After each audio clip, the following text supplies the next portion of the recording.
known for my writing skills. All right. This is the Nordic Mythology podcast. I'm Daniel Farron, co-owner of the company Horns of Odin, and I'm joined, as always, by Dr. Mathias Nordvig. Hello, everybody. How are you all doing? Yeah, I mean, were you expecting people to answer then? Or is it just me? It's like the people in the chat. I don't know if anybody is like really good at telepathy. Maybe they can send me their responses. You pointed and waited, and I was like, "Is there something I don't know about?" Yeah, I have a whole crowd like sitting right behind the computer, looking at me. That would be good. That would be good. No, I'm doing good. Obviously, this is going to come out just after New Year's, but we're recording it kind of in between Christmas and New Year's because we don't ever rest. It's been good. I've had a few days off. I'm a little bit more relaxed, taking some time with the family, I guess, and just try to relax a little bit because everything before Christmas is insane. Anybody who's worked in retail will know, it's just bonkers. It's so busy. So it's been nice just to try and relax a little bit and spend some time not working. So yeah, what about you? Did you get up too much? Oh man. So I have purposefully done as little as possible in terms of work and all that stuff, except for, of course, like writing a book. Of course, that little of book course. writing. Yeah. No, the thing is that as soon as I get some free time, my mind goes like, you have to put a bunch of your thoughts down on paper. So that's one of the things that I do. But I consider that leisure more than anything else, actually, because it's fun for me. Yeah, no, I totally get that. That's like if I get time not working, I don't think I could ever just sit and watch TV or just do nothing. I'm very jealous of people that can just kind of sit and do nothing and just relax because my mind goes 100 miles an hour. I'm thinking of other things I could or should be doing. So I guess my greatest relax is just getting to the gym and working out where I'm kind of not working, but I'm doing something productive, but also it just kind of relaxing. And I think when you work out as well, it forces you to stop thinking about everything else in the world, and you have to, especially if you work out with intensity, that you have to focus on in that moment on what's happening. You know what? Actually, what I would say is that workout for me is relaxing. Like it might sound weird, but this is where, like, because I'm exactly like you. Like I go into the gym and I start lifting weights and stuff like that, and then my mind is clear. Like I am just like, focused on that, and there's nothing else. It's fucking great. I love it, and that's really when I have sort of like a break. To be honest, the other side of it is when you get your break like that, and your mind is kind of clear. Then the fucking best idea you ever had pops into your head, and then you're like, "Shit! Now I'm gonna go do that instead." Exactly. But yeah, sorry, go ahead. I would say that's one of the reasons why I like doing sort of Muay Thai martial arts, because especially sparring, because I work such a busy day, especially running your business. We're a small, I guess we're a small to medium business at this point, but there's only three of us, as me, Sarah, and Eddie, the guy that we employ. And so we do everything. So if emails come through at 8:00 at night, and sometimes especially if they're a little bit shitty or on the way like that, you kind of can't help but reply. You don't ever get a chance to shut off. So you're always thinking, you're always doing something with work. There's always something to do, whether it's planning the next clothing release or just thinking of what you're going to do tomorrow. So when I'm doing sparring, you can't think about anything else because someone's going to punch or kick you in the head. So it very much forces you to focus on one thing and clear your mind. So that's quite good. That's why I really do enjoy getting and doing that when I can. Yeah, no, and it's the same for me. I need that break too, because I especially at the end of a semester, right, after you've entered all the grades for your students in the rosters and everything, and that's the point where everything is supposed to be final, right? And if you want to change somebody's grade, you have to go through like this huge bureaucratic process that's a pain in the ass and all that stuff. And that is, of course, when all those students who have something to bitch about with their grades start emailing me, over Christmas, between Christmas and New Year, that kind of stuff. And I'm like, fuck off, man. Just fuck off. The best thing to do is just not read it. Like, if you don't, you need to make sure you don't see it, because if I don't see it, then I'm not going to answer. But if I see it, then I have to reply, because otherwise it's just going to be on my mind, especially if it is somebody who's been a bit difficult. If I read it, then it's going to play on my mind all day, and it's going to put me in a mood. And I'm just going to be thinking about it. So I'd rather just reply and get it out of the way. And that's never good when it's like Christmas Day and somebody, because people do email on Christmas Day, and especially when your emails are linked to your phone, and you maybe just on your phone saying Merry Christmas to someone, and then an email comes through, you're like, shit, now I've got to reply to this, and I don't want to work on fucking Christmas Day. But if I don't, I'm going to be thinking about it for the next 6 hours of like, what am I going to say to this person who emailed me on fucking Christmas Day? Yeah, no, it's I get it, like that. Similar things happen to me. Like, the problem is, of course, that these students, they email me after I have already explained to them in class what the procedure is for grading and why they might see a change in their grades and those kinds of things. When you add such things as like their attendance grades, when you have a strict policy about, for instance, if you have been missing so and so many classes, then we're going to knock off 5% per unexcused absence, and those kinds of things. So then, is that per unexcused absence? Yes. I would have not been getting a very high grade. Well, the thing is that, especially with the lower level college classes, what you have to do is you actually have to be on top of the students, especially the freshmen, to cultivate a reasonable attendance culture. Otherwise they're just going to be fucking around getting drunk or something like that. So we want to make sure that they actually come to classes and take their studies seriously, because also it's like, you're here to learn. So if that's not the primary thing that you're doing, you're just fucking around. And my classes aren't a kindergarten. So that's how that works, right? No, I can imagine that's frustrating when people, certainly at university level or college level, where people are there by choice, or it should be by choice, and then don't turn up to classes. That must be annoying. Well, without saying too much negative about the educational systems over here, but we do have a situation where way too many high schools do whatever they can not to fail students, which means then that when students get into college, they have entirely different expectations of what reality is. And they're quite often in for a rude awakening. And, when you teach a fun, low-level class like Vikings, it's not a high demand on academic and intellectual capacities and all that stuff in a 2000 level class.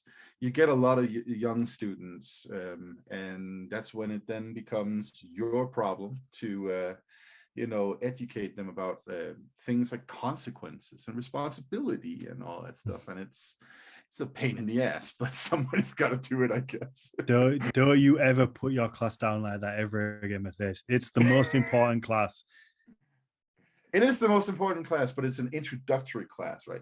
Which means that it is not the highest level of knowledge that you get about Vikings at college level, right? This is a class that introduces to the Viking history and all that stuff.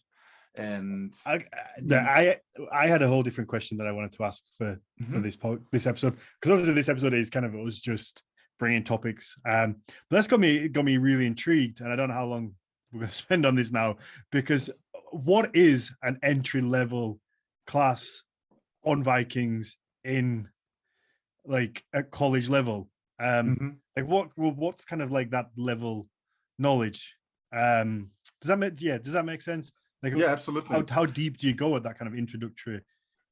So first of all, this will differ depending on which country we're talking about. Of course, like in Scandinavia, there will be a higher level than there is over here in the US. And that's because in Scandinavia, there will be the expectation that people already have a lot of information about Vikings from history classes in school and all that stuff. And I would presume that it's kind of the same in the UK, the Netherlands, and Germany, and so on, because it's part of the cultural history. We had like a little bit on it, but yeah, not but much. over here, you can't even expect that people have ever heard about Vikings before, right? They mostly have, but you can't expect it, right? Okay. So they wouldn't have had much about that kind of stuff in high school or in any other classes that they've taken, because that's just not the focus of American history teaching. And good cause. It's an entirely different continent. So you actually, in some cases, have to start with exactly that. What is a Viking? And then you have to go from there. That seems insane that it's that kind of that basic, that entry. Yeah, but I mean, at best, I think most students who come into a class like that, they would know Vikings from TV shows, right? And so they have a very, very set idea about a Viking, and that is defined by popular culture, not by actual historical knowledge. But how do people land themselves on a course in college on Vikings without having some prior understanding or knowledge or interest? Because it seems like if you take it at college, you must have an interest in that subject, and you've gone, okay, I want to know more about this Not world. exactly. Not exactly. So your premise for this is actually a little off. The thing is that American colleges are different from what we know from Europe. Okay. There's a bigger general education requirement in college here in the US, which means that you can take up a whole range of subjects that don't have anything to do with your major, right? So you're in college to become an engineer or something like that. But then there's like a bunch of credits that you need to take over here in general ed or humanities or something like that, because you need to have that component too, while you're doing studies to become an engineer. And so that means that you can have somebody who has no background in history or humanities or languages or anything like that, who is now sitting in your class trying to learn stuff about Vikings, right? So that means that there's an entirely different level of foundation that you need to build before that person can really get into learning about Vikings. Okay, yeah, that makes sense. You say now, so some people may be there just to make up credit, I guess, and then not particularly just. Whereas in the UK, our college system works. You pick four AS, so you have AS level and A level, so you have 2 years in college.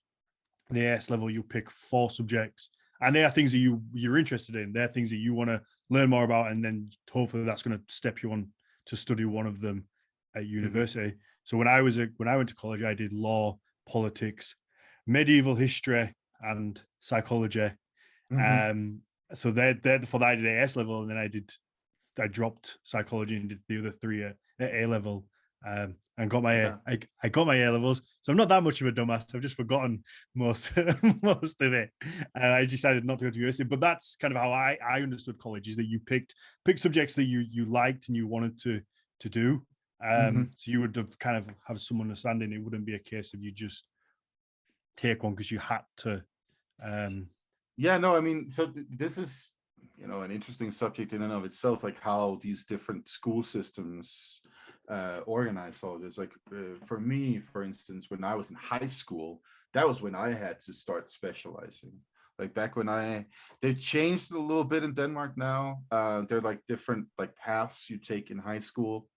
But back when I were in high school, you could either do a mathematical science or language and humanities, right? What age do you leave high school in the USA? In the US, I think you're around.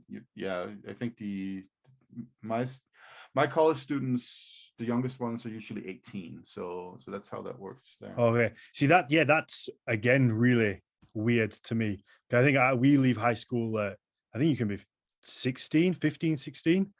So you're leaving high school young, and then your college is then kind of 17, 18, and then obviously university at kind of like 18, 19.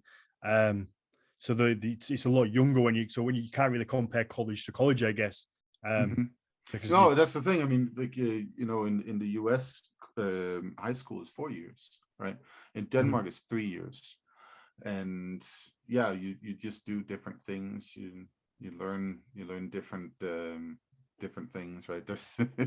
There's a general lack of theory, for instance, in American educational systems until you get to college, which, you know, again, this can be quite problematic when you're trying to teach students how to think about history, right? They have no theoretical background for doing that from their previous educations, right? So when they get into college, you have to like teach them how to think about history or how to think about language and all of that stuff before you can teach them about it to begin with, right?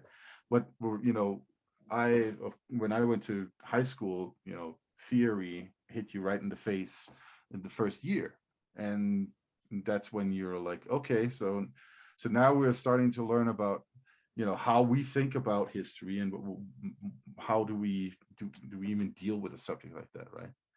So that's those are some fundamental differences that you're working with, you know, between these systems. No, that's definitely interesting.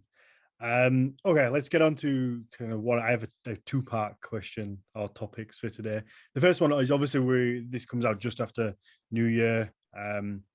So I guess I wanted to know whether we know of any traditional understanding of New Year, or whether it was even a thing. Obviously, we kind of touched on last week, and again, for anybody that wants to know more about the whole Yule side of things, go back and listen to our previous episode from last year with Josh Rood. That's where we get into real details. Last week's Christmas special, we touch on it a little bit, but it's more just a silly, fun episode for us to get drunk and have a laugh.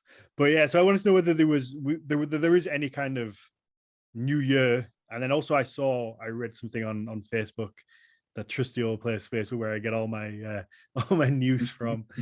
Someone's saying that apparently there is something called an oath day, where people on Yule would, I guess, make an oath, which then obviously makes you think of New Year's resolution and that kind of idea of that you because New Year's resolutions are kind of meant to be a thing where you swear to do something. So it is kind of like an oath. You know, mine's going to be stop eating everything in sight, and try and lose a little bit of weight, I guess. Yeah, so the oath day that people are talking about, presumably, I don't know. Like, first of all, no, that's not a historical thing. Sorry, guys. What it probably comes from is I think it is the saga about Harold Finehair, where we're told that they would swear oaths on the back of a hog, so you know, some kind of pig roast, on Yule, you know, and then the question is like, when is Yule exactly? And I think Snorri says that it's like 13 days before Christmas Yule, and you know, that kind of stuff. Which, by the way, all comes down to like a mess.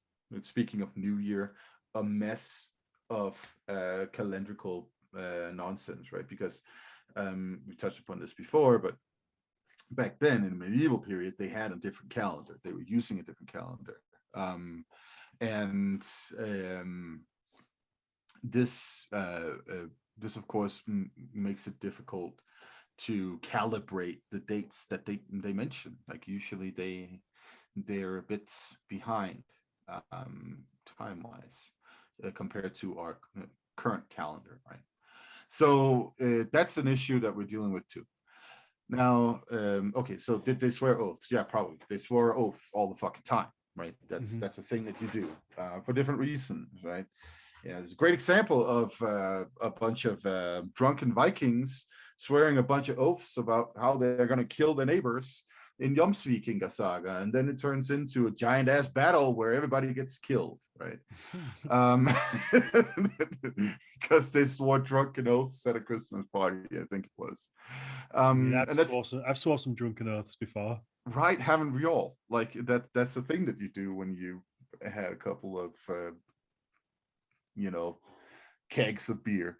I mean, it feels like a very broy thing to do, or a guy thing. Exactly. It is. I mean, please let me know if I'm wrong in the chat, or people let me know after, if girls ever sit around when having drinks and swear oaths to do dumb shit. Because I could be completely wrong, but I just do. I really hope they do. So do I, but I just can't imagine it. It just feels like a guy thing, a dumb guy thing.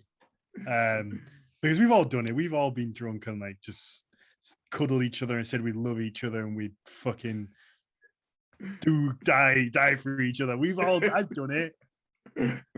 That's the thing that you do when you get broy and drunk, and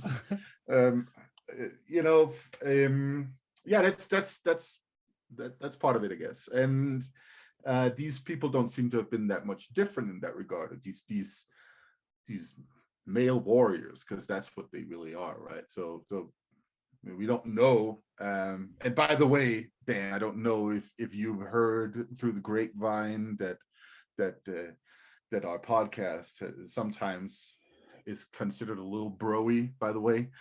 So no. To just soften that blow a little bit, we don't know because of the sources, right? Because of the nature of the sources, that it really is just like the focus on a bunch of male groups in Scandinavia in the Viking Age. We don't know what women did. We don't really know what communities outside of like a king and his warrior retinue, what they did, right? So that's also a problem when people are saying, oh yeah, they used to do this, they used to do that. Well, you know what? As we've just established, it seems like, it's a very broy thing to sit around and swear oaths. And the question is like, what did other normal ass people do, right? Mm-hmm. What did those people who didn't run around and kick each other's asses with big swords do? And we don't really know.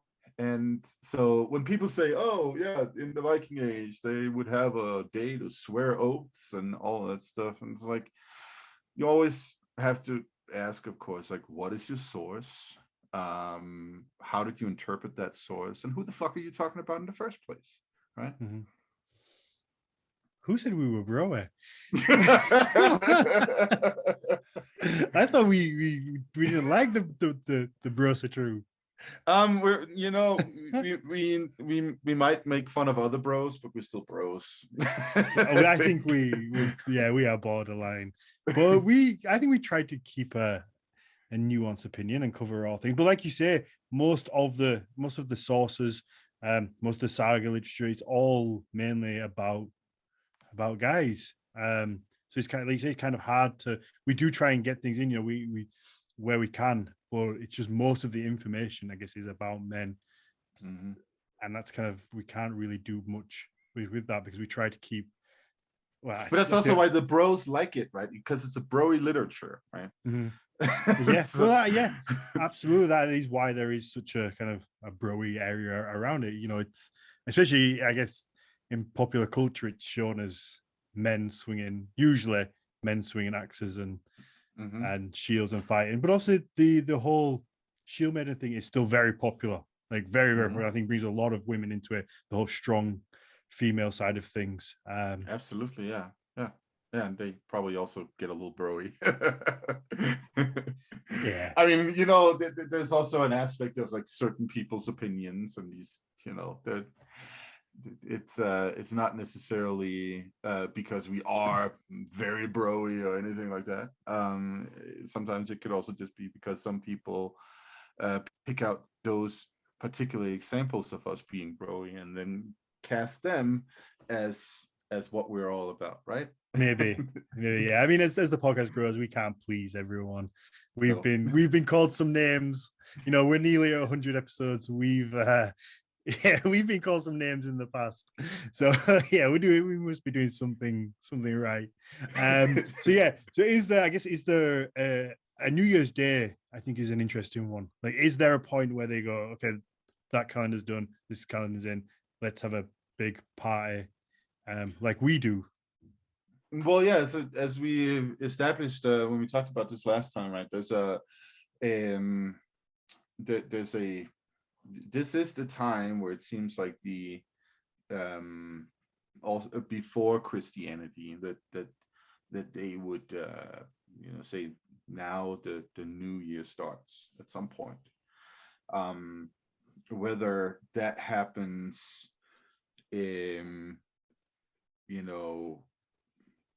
before or after the solstice, that's a different or I should say on the solstice, or in the month that comes after the solstice, or whatever. That's difficult to say. I'd rather bring Josh back on to have him rant about this, because he's got some really good and solid things to say about that, than sitting here and theorizing. And there's this mention in Snorri's Edda, no, not Edda, his history of the Norwegian kings. He mentions that there's something called Herkonot. So this night that is a marker of a transition of some kind, but it's really nebulous. It's honestly it's very, very difficult to say when exactly in pre-Christian times they would have had a new year. What we can say for certain is that when Snorri is sitting there and writing all of this stuff, he's a Christian and he's calibrating everything according to the Christian calendar. So that's why he's claiming that Yule and Christmas are the same thing, and that has then led to a bunch of Viking bros being like, yeah, heathen Vikings invented Christmas and the Christians have just stolen it from us. La la la la la. It's like, no, it's the other way around. It's like a Christian dude who's like basically saying that the holidays or rituals that used to exist in pre-Christian times, they're the same as Christian Christmas. So yeah. I mean, I guess the winter solstice in itself, to me, certainly feels like it would be a new year, or at least that would make sense. Is it been like a marker, because it's an important marker. It's when the sun's coming back, and that's what it was in Rome, right? But like in the Roman Empire. But I think the reason that we get to like the 24th and 25th as days of celebrations for things, whether or not it's like the birth of Mithras or the Saturnalia or Christ or whatever, I think the reason for that is that it is not you can't unless you have very good tools to actually see this, the shift in light and all that stuff, and the changes in the course of the sun, right? You need to get a couple of days into the future after the solstice to really know that there's been a shift, that now we have more light, right? So I think that's if I remember correctly, one of the explanations for why we have the celebrations a little after the solstice. Right? I mean, that would make sense because they're not working on the same exact calendars that we have, and they can't just check Google, I guess, for what day it is. You have to kind of make sure. I don't know how they measured the length of the day. That whole shit boggles my mind beyond belief how they knew these things. Because if you can see it with the old sun clock, right? A sun clock is basically just a stick that where you can measure the length of and direction of the shadow, right? And so by that you can of course see changes pretty accurately, right? I mean, there's a bunch of very smart Greeks and Romans who figured all of this shit out long before us. I know, and they are smarter than I ever could be.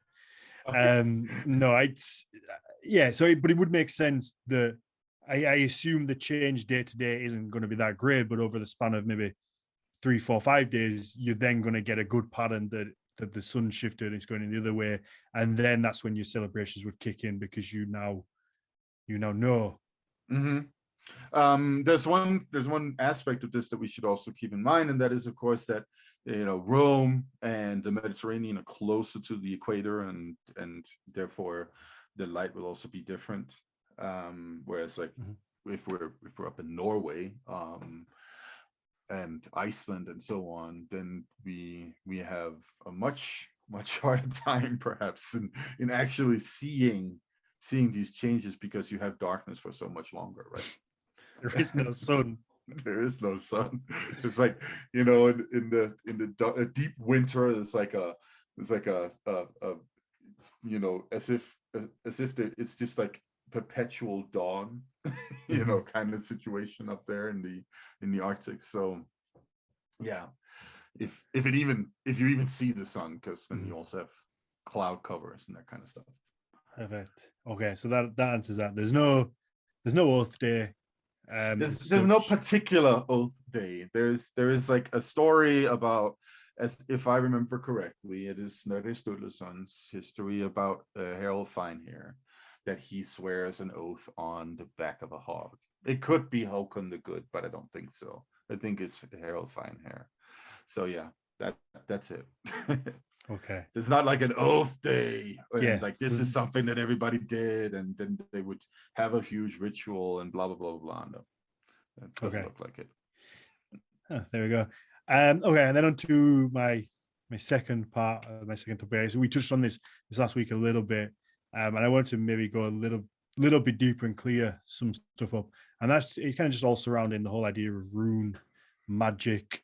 I know there's so many people out there that have rune magic books, follow rune magic, and the one post in particular I mentioned last week was somebody offering rune readings by casting the runes, and all he needed was a name and a photo, and he could tell you your future, I guess, by casting the runes. And this whole idea of rune magic, because I mean, in that case, it sounds very much like tarot cards. Yeah, and I want to try and clear it up, whether we have any evidence for it, and more importantly, I guess, where the whole idea of rune magic comes from. And yeah, just try and clear that up once and for all. All right. So we have to go far, far back in history, in deep history, to the later part of the 19th century, the 1870s, where this, let's just call her a crackpot Russian aristocrat, wrote a bunch of books. Her name was Madame Blavatsky, and she founded the Theosophical Society. She wrote the book Isis Unveiled, and then also the books The Secret Doctrine.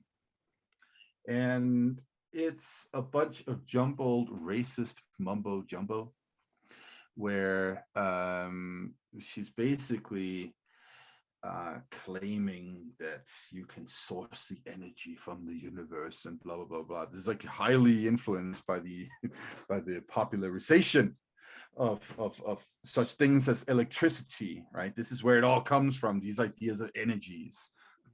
People invented electricity and then they thought it was magic. She claimed that in these ancient heathen religions and Hinduism and Buddhism and blah blah blah, there was this original understanding of science, and it had now been sort of corrupted through the ages and just become like religion and superstition and those kind of things. And she also claimed then that you could like source that original energy. Now flash forward a couple of decades, and we have a kooky Austrian parlor magician named Guido van List, who writes a bunch of nonsense books, most of them also incredibly racist, anti-Semitic, anti-Slavic, because he's like all about the glory of Germans in this like multicultural Austrian kingdom of the late 19th century, early 20th century. He rants about the danger of the Polish and the Czech and all of that stuff, while he talks about the glory of the German minority in Austria at the time. And to sort of prop all of this shit up, he comes up with these fantasies about an ancient Germanic priesthood, the Armanenschaft, who basically so take all of Madame Blavatsky's random nonsense and then wrap it in German aristocratic heraldry and Bavarian Fachwerk houses and that kind of stuff. And then you get Guido von List's nonsense. And what he says is that this Amanenschaft, who used to be these god kings or whatever, priests of the sun, they are the original religion, and they have left clues, like sort of like a Dan Brown kind of situation here. They've left clues for us in all of these secret societies, Freemasons, the Rosicrucians, and whatever else these lodges call themselves. Definitely and the Templars. Templars have to definitely be in there. The Templars. They have to be in there. I will get to the Templars, absolutely. Don't worry. And one of the things that he says is, of course, that the modern, for his time, modern German aristocracy are, of course, the rightful inheritors of all of this. And in their heraldry, right? So their shields with all kinds of random images that they have patched together from ages ago. A knight's helmet and a prancing horse and I don't know, a dancing fox, whatever they put on those shields, right? And that's like a thing that has developed over centuries in Europe, right? Heraldry. They actually are shapes of different kinds of bind runes. So if you have a prancing horse, then that represents some kind of bind rune. And he also says that in this traditional Northern European Fachwerk building style. So that's when you build a house using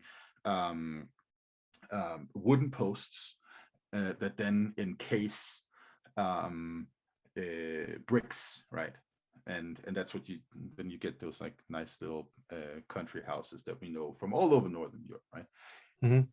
And the reason that you do that is because you haven't invented mortar, right, to hold the bricks together. So you need to stabilize them with the wooden posts, right? But he says, the good Guido von List, he says that in all of those shapes of those wooden posts, you can see runes, right? So they're like hidden right there, right in front of our eyes. I mean, of course you can see runes. It's a bunch of posts put together in. I mean, that's pretty much what runes are. They're kind of just a bunch of sticks in different shapes where they join together. Yeah. And if you get a bunch of sticks and put them together in a house, they are certainly gonna, in some cases, make the shape of a rune. Yeah, exactly. So yeah, it, in that sense, you're like, oh yeah, of course, right? Of course, what he claims is that this is like ancient secret knowledge from this Amanenschaft that has been like, inherited right there in front of our eyes in our building styles and all that stuff. And then he says, in order to harness this energy, right, that Madame Blavatsky invented based off of her superstitious understandings of what the fuck electricity is, in order to harness this energy, you can do rune magic. And that spurs like this interest in in rune magic among quote unquote um, what the fuck do you call them? Like philosophers? No, that's giving them way too much credit. A bunch of Germans, basically, with more or less education during the 1920s and 30s and 40s, right? Who are like trying to find the way back to the ancient Aryan wisdom, right? And so you have guys like Siegfried Kummer and Friedrich Marby, who claim that you can do rune yoga and meditation and those kinds of things to harness this energy. I can imagine is just a bunch of people sat around making the shapes of runes with their bodies now for rune yoga. Dude, it's a thing. It's a thing. Oh, I believe it's a thing, and I believe it could be a thing today, to be honest. And then you also have someone like Jörg Lanz von Lebenfels, who was a student of Guido von List, who creates and this is where we get to the Templars, right? This order called the Ordo Novi Templi, right? So the order of the new temples, and he conceives of himself as some kind of like a Freemason, Templar, Nazi kind of dude. He's in correspondence with Karl Maria Willegut, who was an SS Brigadeführer and also a confidant of Heinrich Himmler. And this is where we get all of the rune mysticism and all that stuff with like top Nazis and the SS, right? Goes in that direction right there. Those poor guys, Friedrich and Siegfried, who were doing rune meditations and rune yoga, they were censored by Karl Maria Willegut during the Nazi era. And was it Siegfried Kummer? I think one of them was like thrown in jail for pretty much the duration of World War II. Like he was like in different concentration camps and that kind of stuff. So so there was also like internal feuding over these fantasies, right? But ultimately, it's a bunch of fantasies that were made up in the late 19th century and early 20th century, based off of like this pseudoscience and pseudo history and little jerk off fantasies for dudes who wanted German white supremacy over the world, right? And then after World War II, we then get different individuals, such as aforementioned, I mentioned him last time, Stephen Flowers, who in the 1980s revive and popularize much of this crap. And that's why I don't have a lot of like positive words to say about his rune magic, because he's like literally just riffing off of those guys. Like all of this stuff was like invented in context of like people who wanted to do the Nazi thing and create a master race and all that crap. And it's like, why the fuck bring that back? Why the fuck bring that back? Now going back to ancient times, before all of this craziness happened, right? What was the case with like rune magic back then? You can see. I guess it's easy. It's a hard one to argue because I guess it's easy to be like, yeah, modern rune magic is bullshit. But then when you look at, I guess, like the sources, there is also a case that traditionally runes must have had some magical properties. So it's kind of like people will always just point back and go, yeah, but it does that. They see magic. So maybe all this stuff is true. It's hard to kind of argue either side because, or at least differentiate what's true, what's not. And like I say, people look back and go, well, Odin gave himself to the runes. That seems like, to give himself to himself to acquire the runes. It seems like a very much a magical thing that's happening. So then but people that's exactly, but that's also what these guys were riffing off, right? They had read these stories. They had read Eddic poetry. They had read sagas where runes appear as magical symbols, or that you can write or carve a runic sentence or some kind of incantation in runes, and then it has magical properties and all that stuff. They read that stuff. Mm-hmm. And then, of course, what they had done, these people in the 19th century and early 20th century, what they did was to then like wrap all of that stuff in New Age crap, right? New Age crap. That's what it is, right? And that's what lives on today as most rune magic. It's just a bunch of New Age crap that was invented in the 19th century, right? That's the difference between that and then those sources, right? Those sources that we have from the medieval period, they tell of an actual living tradition that goes very far back in time. And what that living tradition is perhaps a little more complicated than this stuff that we see today.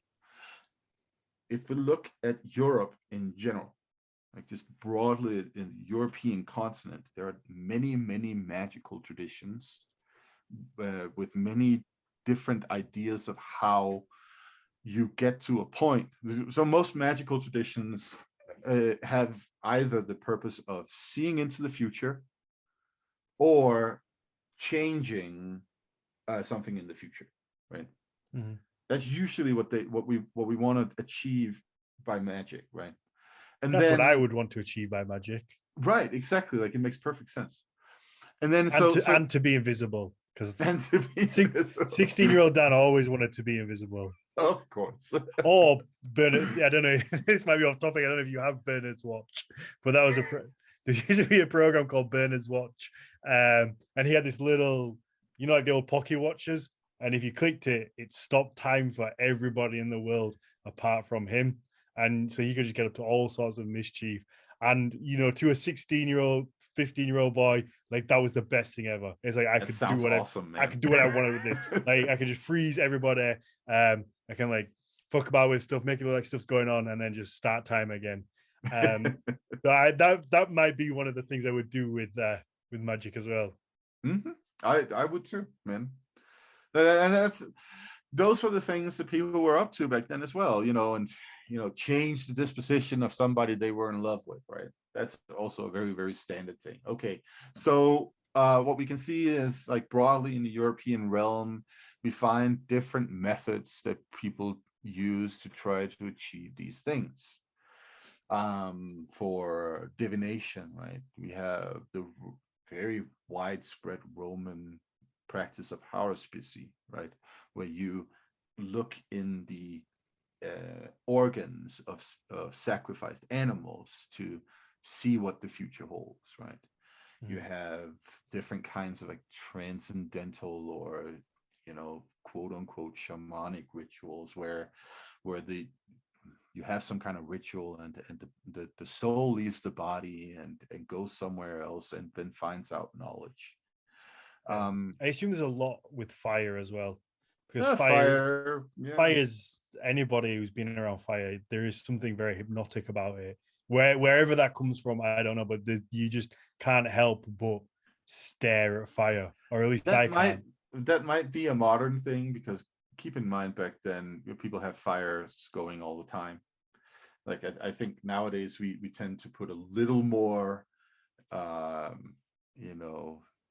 what do you know? With your logic. Okay, so in this whole complex of like a lot of different traditions of magic and ritual, right? Runes also appear as primarily as ways in which like inscribe an incantation in runes, or there's the early runic inscriptions. It looks like there's a lot of like there's a lot of meaning to putting in a word in runes that is very difficult for us to translate or understand properly nowadays. Like the bracteates that I've talked about before, these golden medallions that we find in Scandinavia and northern Germany, which are from the 400s to 500s. Like they have a short lifespan. They seem to be, so first of all, they're copied from uh, Roman medallions that the legionnaires would wear on their armor, right? And so this is something, it has a military context in Scandinavia as well. Like these are um, warriors or chieftains or whatever who probably wore them, right? And maybe originally they signified that you had been a mercenary in the Roman army, and then you come back with a bunch of gold, and now you're pretty fucking awesome. So you get to wear this medallion, right? Now the medallions, they copy some of the imperial imagery that you have on the Roman medallions, like the visuals of the emperor on a horse is something that they copy, but they do it in a really, really weird psychedelic way, where in some cases you just have like a giant head with like a hairdo that turns into a bird riding a horse. And this is why we in scholarship have associated this stuff with Odin as well, because it's like, it seems like some proto-Odinic stuff that's happening here. Like the raven and the horse and the rider, right? That's a Odinic motif. But this is obviously earlier, and they also connect this to magic, right? They put in runes in these medallions too. They in some cases you find the entire Futhark. In some cases there are different words that are very difficult for us to translate and find meaning to, that are imprinted in them. One example is alu, that we now have sort of a general understanding that this probably means magic, right? But also probably beer. So I mean, there's a link between the two. They definitely saw that back then. They definitely saw that. And there's also another word, tuva, that shows up, and we don't really know what tuva means. We believe that it has something to do with sacrifice. So this is very numinous, very magical stuff happening right there.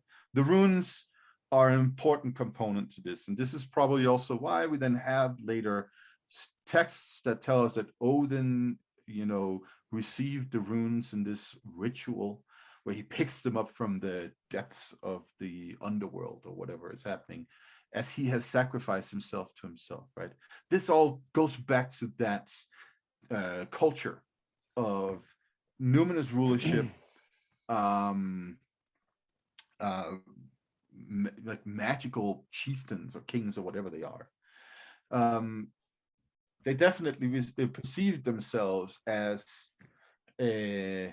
chieftains whose power has been legitimized through their relationship to Odin and their knowledge of some kind of mysteries of ritual and magic. That's definitely part of that history, right? But it comes from like the 400s or 500s probably. Do we see examples of rune magic before that? Yeah, we see a couple of inscriptions here and there. We see a couple of uses of certain runes can stand for a word. Like there's a magical inscriptions on a runestone. I think it's from maybe like the 500s in Sweden, and it says something like how the wolf gav J. So like how the wolf gav. There's more to it than that, but the example of a rune being used as sort of like a symbol is in this sentence, how the wolf gav, and then there's just a J. And how the wolf gav, that means how the wolf, that's a name, gave, and then J, we assume that means year. And so what year stands for in this regard is fertility, good harvests, those kinds of things, right?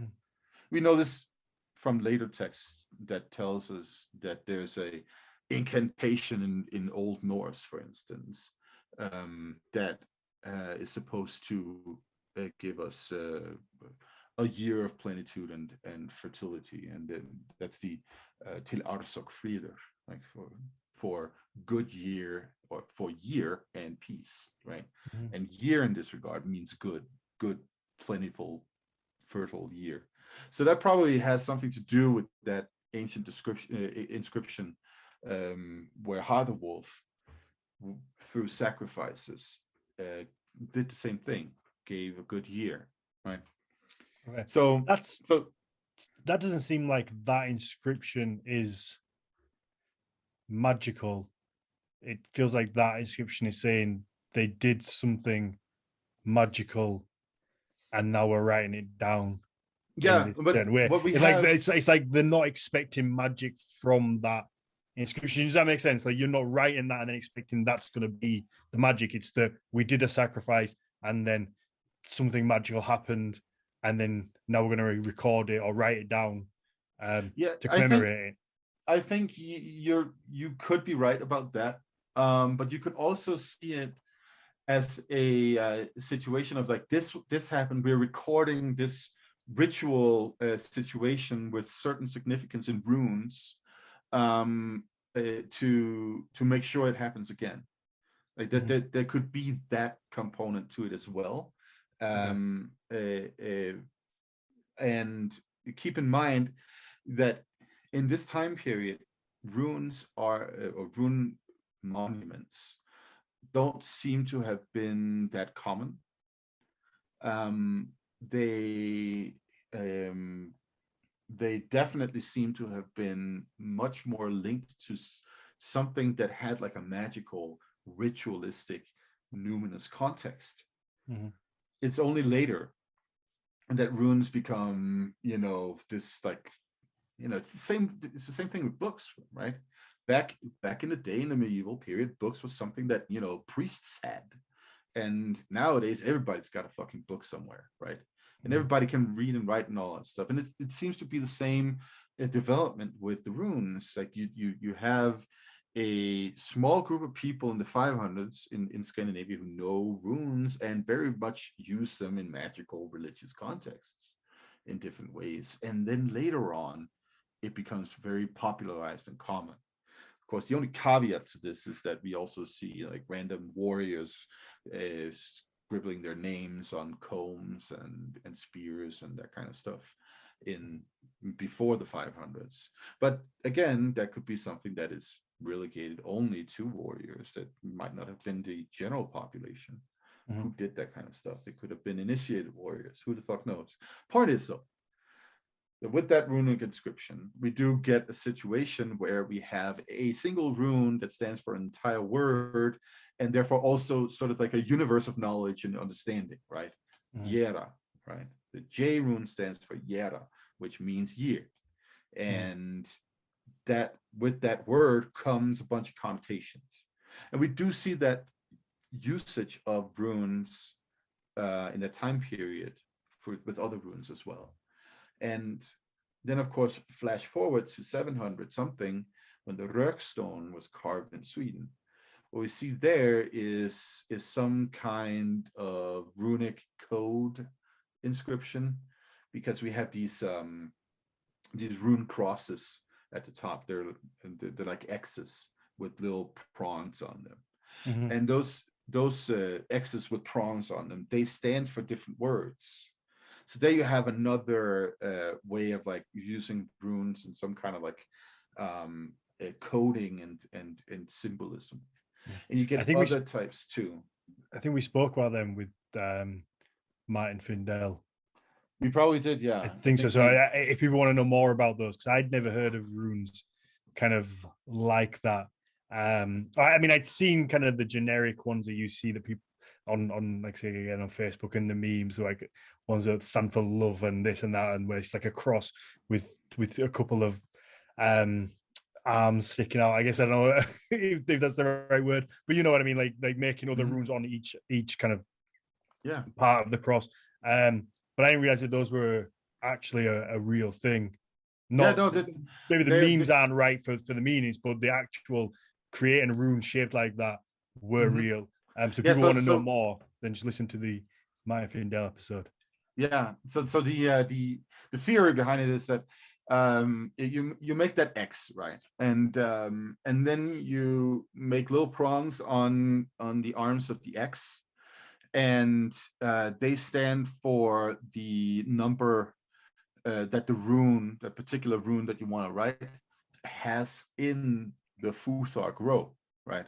So one thing that we know is that they had a very set idea of the sequence of runes in the Futhark, right? And it's called Futhark due to the first 6 of those runes, like Fu, the TH in one, Fu, and then ARK, right? Futhark, and they go on from there. Like the QWERTY keyboard. Exactly, yeah, exactly like that. Except, of course, the Germanics started this one with FU. So I don't know what that says about our ancient code. Point is, so so you can write rune codes like that, and then you would be able to figure out if you know the rune rows, right? You would be able to figure out which runes are written in those X's, right? You have other so-called line runar, so that means secret runes. Like this too, you have fish shapes, for instance, with rune prongs in them, and other ways that they did this stuff. But it doesn't seem like it's because that they necessarily thought that making the symbol itself creates some kind of magical symbol. It's usually because they are using some kind of code, so that only people who are initiated into that code would be able to read it, right? The bros. They were doing it for the bros. Yeah, it might have been a bro thing. Who knows? So the nosy bastard next door can't read your love note. Exactly, right? And this is another thing that we see. We see incantations written in runes, but they don't seem to have been significant because they were written in runes.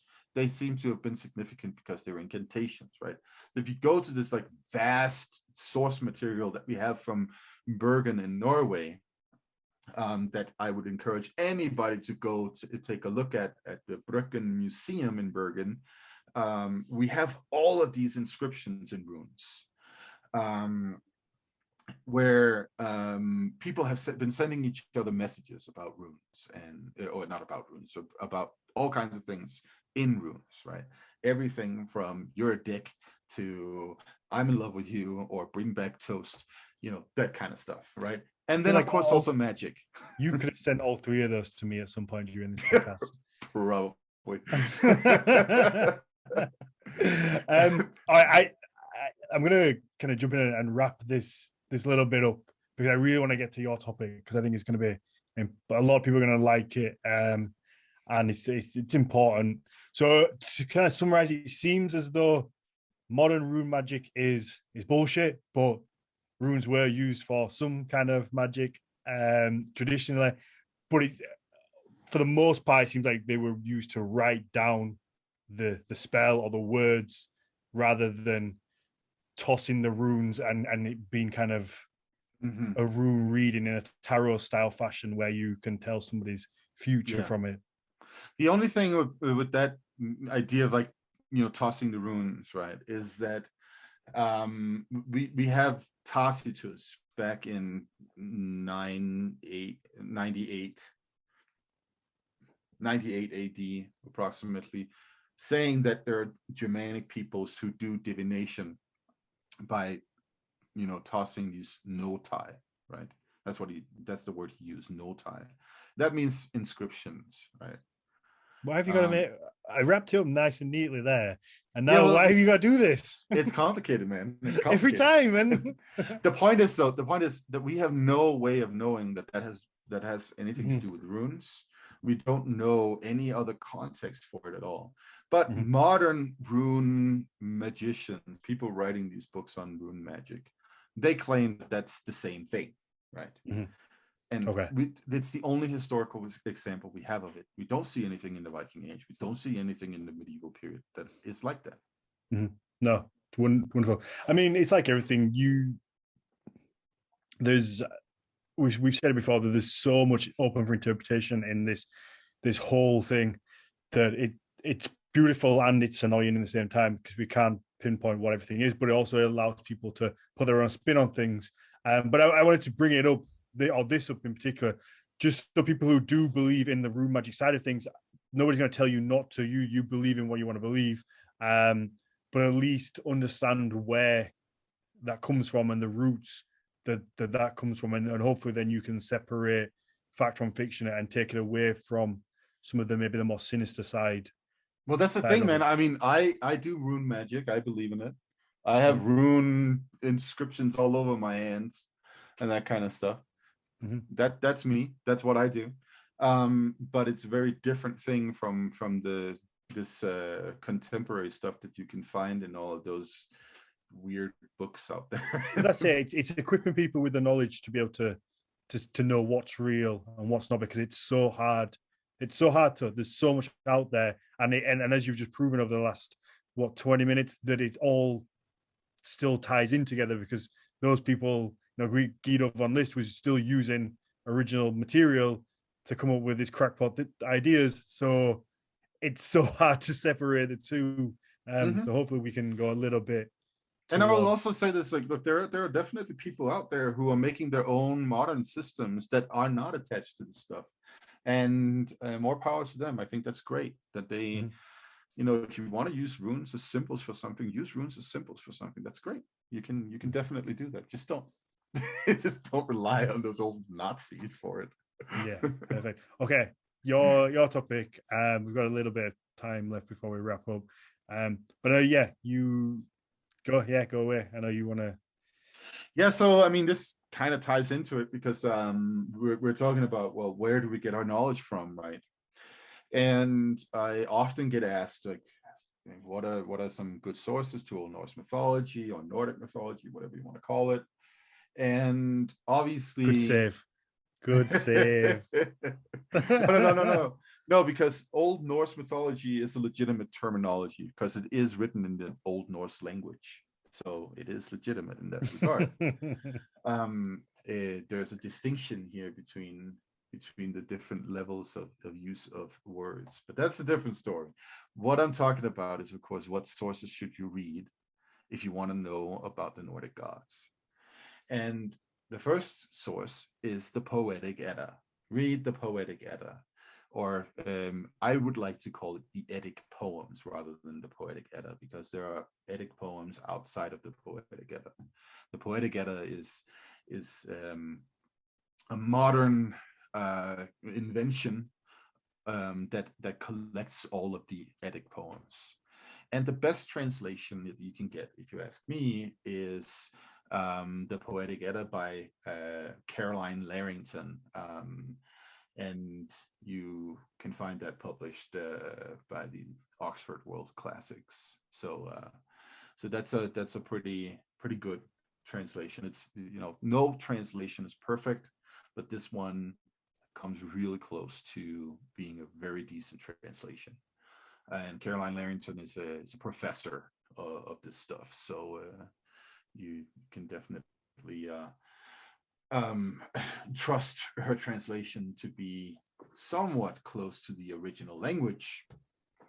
For the second source, it's of course Snorri Sturluson's Edda.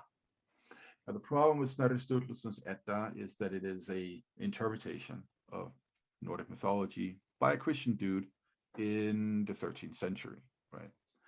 The Eddic poems are, different in nature. Some of them seem to be very old. Some of them might even have been composed by people who were heathens. But a lot of them are also late, and perhaps from the 13th century or the 12th century, and were probably not composed by people who identified as heathens or non-Christians or whatever.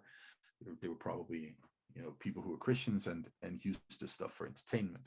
Snorri Sturluson is a Christian who is writing an interpretation of Old Norse mythology. He's usually, held up as like the shining light of knowledge to Old Norse mythology and the pre-Christian religion of Scandinavia and the North Atlantic.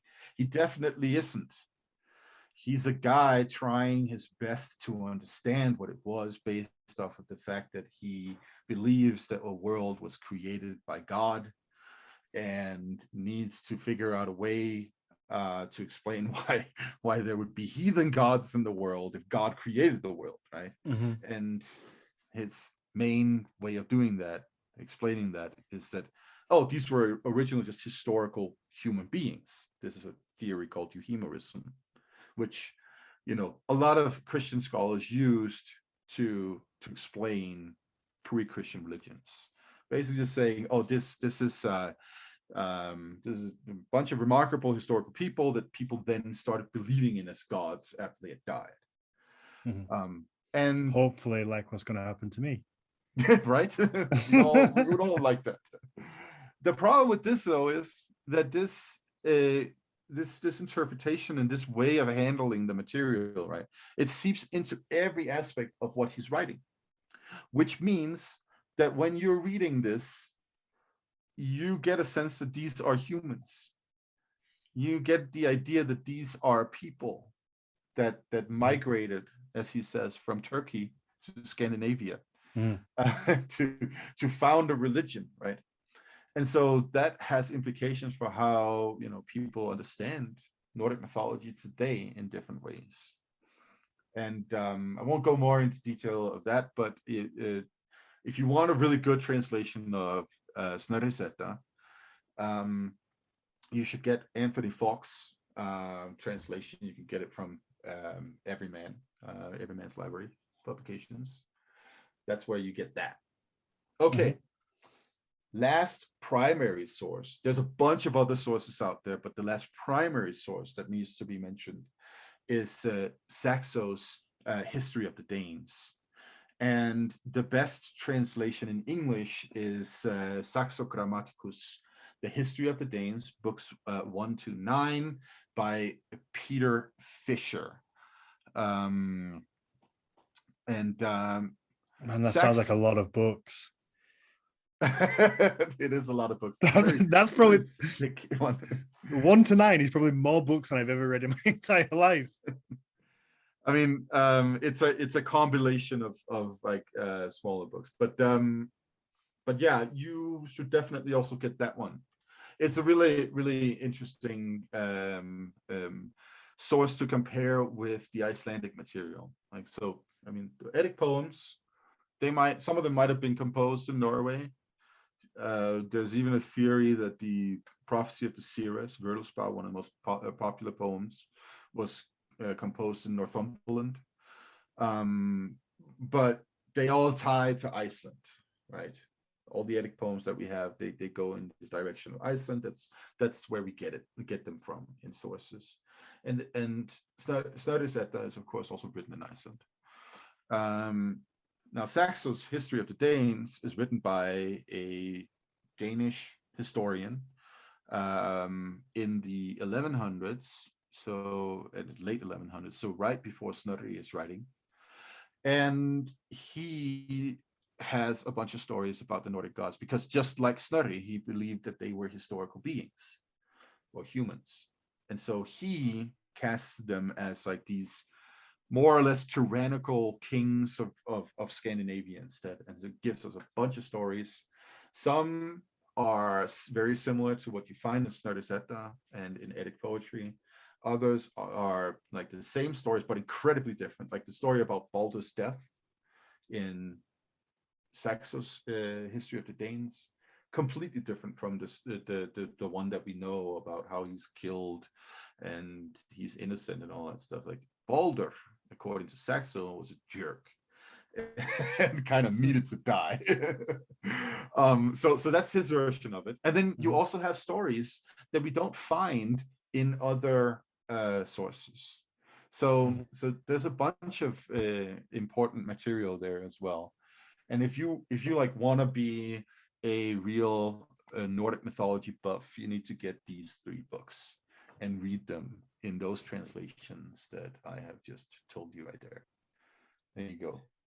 There we go. No, that I'm sure so many people are going to go out and buy those books now. I hope so. I'm also going to, and I will do my best to read them. No, I will read them.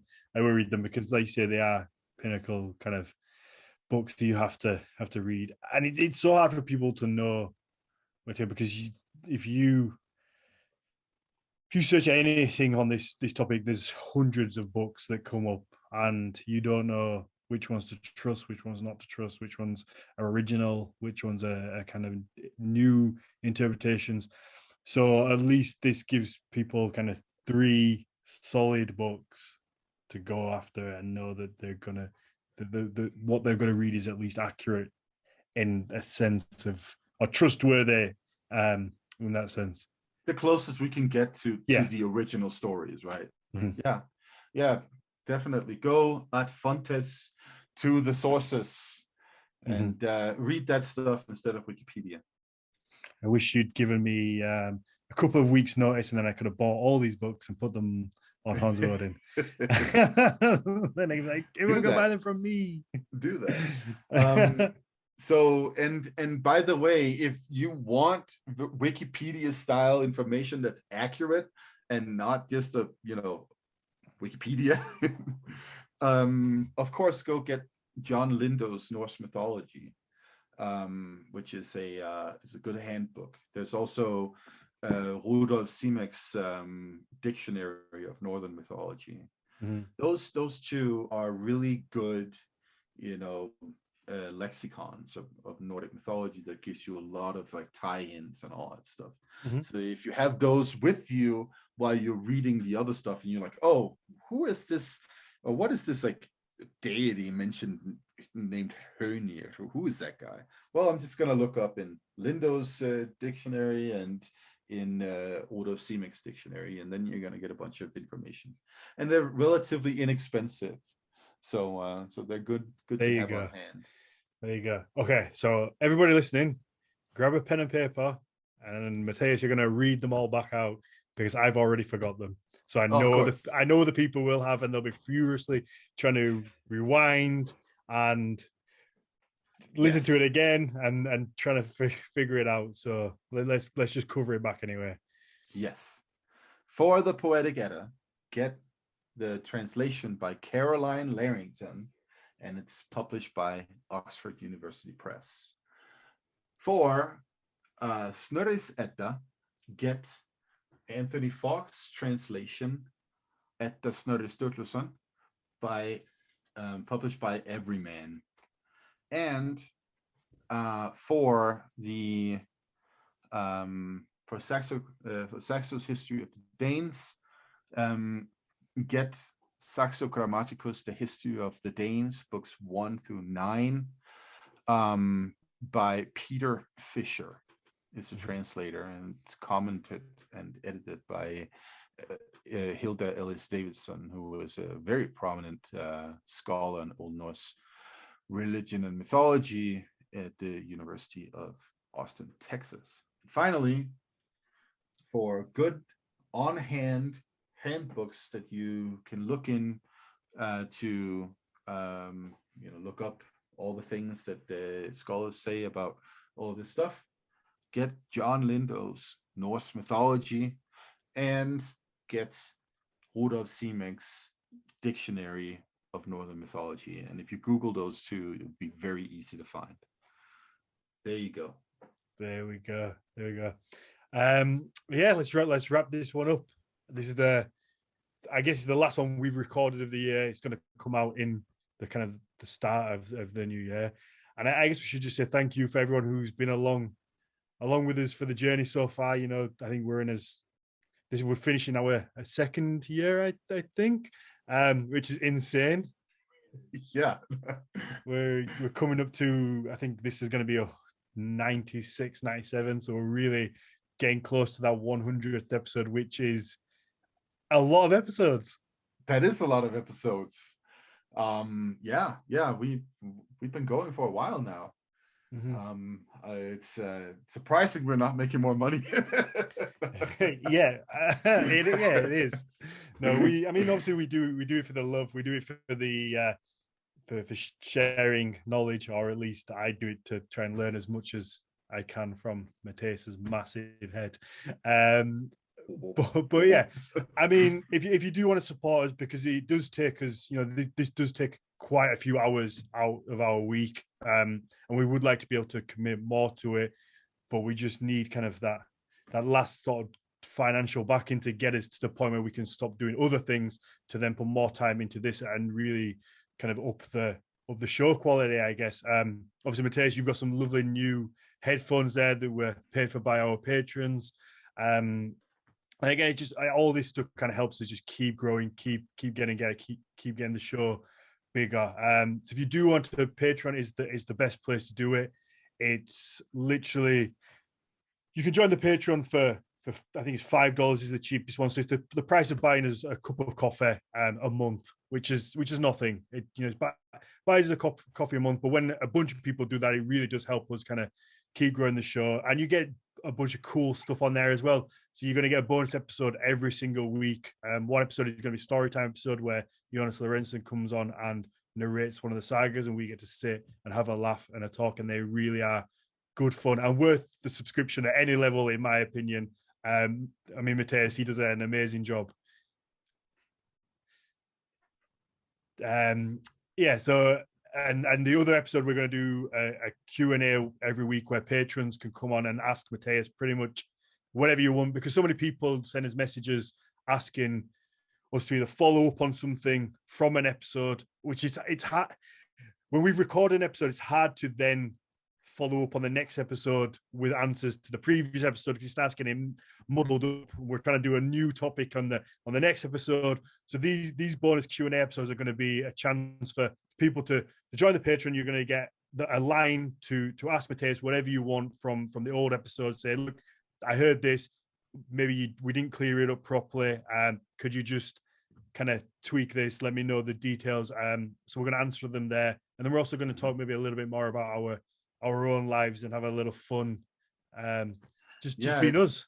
No, exactly, like our own lives. And then that's one of the things too. I mean, I get so many messages on Instagram and social media, and people sending me emails and those kinds of things, and I just don't have time to respond to them. So if we can get everybody to go to Patreon and ask the questions there, then I can actually answer them, which I would love to do.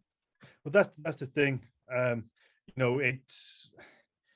It's always awkward being like, please go join the Patreon, but it's not just a case of us wanting to make a bunch of money, which obviously is, I guess, is always nice. It's more the fact that we are so busy in the other things that we do that to take time away from that is loss of earnings in one area. So we have to make that up in another area, so then we can put the time to this. So for Matthias to sit down for an hour, 2 hours making notes to answer questions, he's got to take away from his book writing or his teaching, all things that kind of have to be balanced out. So for us to be able to do that and keep the show growing, we do kind of need that support. So you can kind of jump on there and help us out. It would be wonderful. Like I said, the tiers go from literally from $5 up to $20. Yeah, and we really do appreciate it. And I guess the last thing is in the next year we've got some really cool guests coming on. We're on the verge of kind of booking some really big guests from some TV shows as well, which is really fun. We haven't had anyone on from any of kind of the big shows yet. So we've got some of those in the works, as well as kind of a bunch of cool professors, and we've got some really exciting guests, and all of this takes time. It does, yeah. I mean, we of course have our help from our wonderful booking manager Gabriella, but we both also reach out to people and try to find awesome individuals to bring on to the show. And I mean, I'm pretty excited about some of the names that we have raked up for the coming year. Not gonna say too much, but it's gonna be awesome. Yeah, no, we do. We have some really good shows. And I mean, and the scholarly ones are always amazing as well. So we're always reaching out to scholarly types to see who we can get on. And like I said, not to get too beggy or pushy. even things like that, it takes time to email all these people, because we get a list.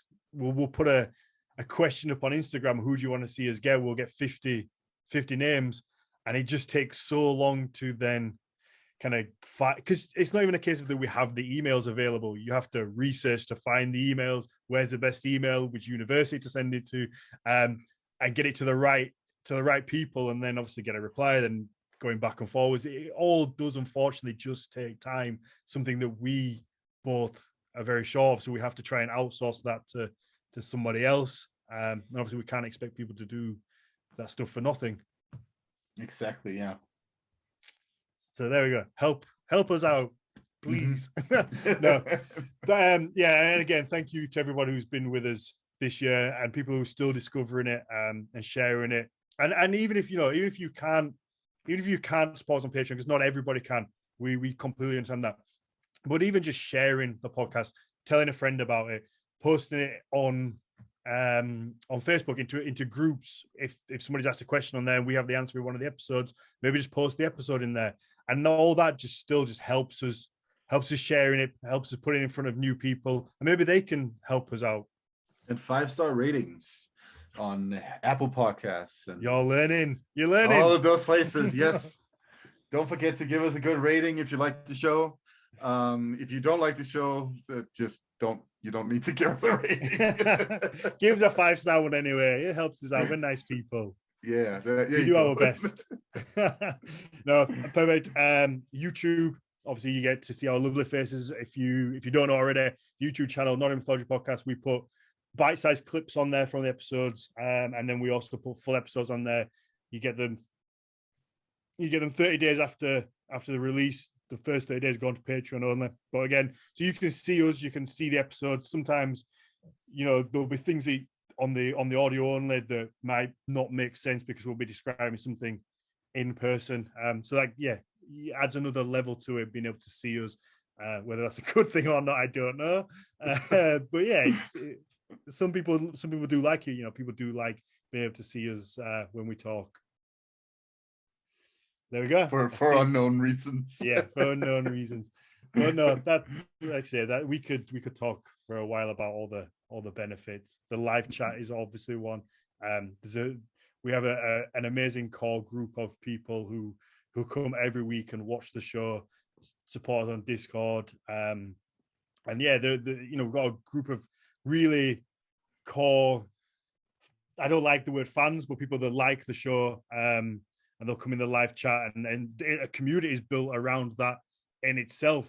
And they all have in-jokes, and the chat's always kind of going off, and whilst we're recording, which sometimes gets a little distracting. But yes, you also get access to that and meet some amazing people in there, and this little community that's built within what we've been doing.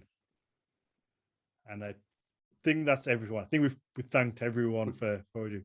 Okay, yeah. I mean, not to mention the man behind it all that kind of puts it all together and makes us sound half decent, I hope, and makes me sound like a chipmunk every so often, which he's going to do right now. So fuck you, Shan, for that, because I know this coming.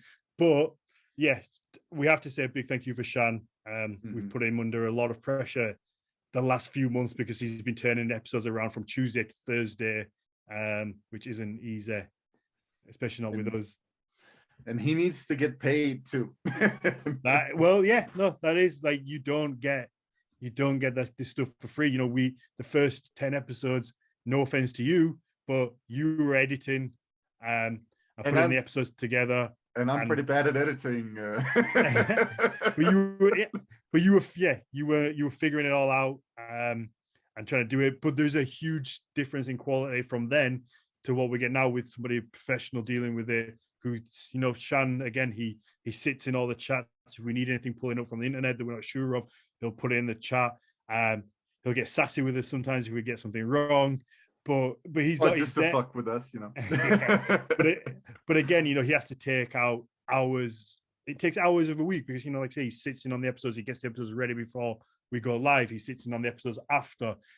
He edits everything. He then has to upload everything. So it's not cheap to do these things, but you get what you pay for with anything in life. And that keeping Shan keeping Shannon a job is always good, and it keeps the sound quality good as well. Yeah. So perfect. There we go. We've begged for it. We've begged for it, Yes. Matthias. Yes. Thank you to everybody who supports us. Thank you for another year, and I'm looking forward to this coming year and all the fun things we're going to get up to. Yeah, absolutely. Like you say, we've been growing. We haven't, it hasn't slowed down yet. We've been growing kind of organically since we started, and it's getting bigger and bigger. And hopefully, we can just keep that trajectory going and keep spreading out as much accurate information, but also entertaingly, that's a word, as possible. Entertainingly as possible. Now it's a word. Yeah, because this stuff can become boring, which is one reason why I just try not to sit down and read books, because for me anyway, I just get bored, and that's not, that might sound bizarre to some people and almost sound a bit silly, but I can't help it. I just sit down and read, and I'll read a page and be like, what the fuck have I read? I'm going to try and read. But that's all of us. I do that too. Yeah. But but I'll do it 5 times in a row and still not get it. But for me, hearing things and, hearing people talk about it, especially, if people have listened to 50 episodes, there might be things that we've touched in episode 30, and then we'll touch on it a little bit again in episode 62, and then maybe again in 80, just in little nuggets here and there. But then it starts to sink in, and then when you hear it again in episode 95, you're like, oh fuck yeah, I remember that from when they mentioned it the last 4 times. So we're not always kind of repeating ourselves. It's sometimes it's kind of done for a reason as well. We'll cover the same. So I'm digging us out of a hole here. But if we, you're basically saying that our lack of new content is educational. No, sometimes we will hit the same subject, and it is for a reason. Like today, I wanted to do rune magic, even though we've done runes before, because I know for certain that the more it gets hit in little bits here and there, it starts to stick. That is true. Yeah. Perfect. Let's wrap this one up. It's fun. I mean, I absolutely love doing this. It's one of my favorite times of the week, just getting to sit down, speak to some awesome people. Long may it continue. Yes.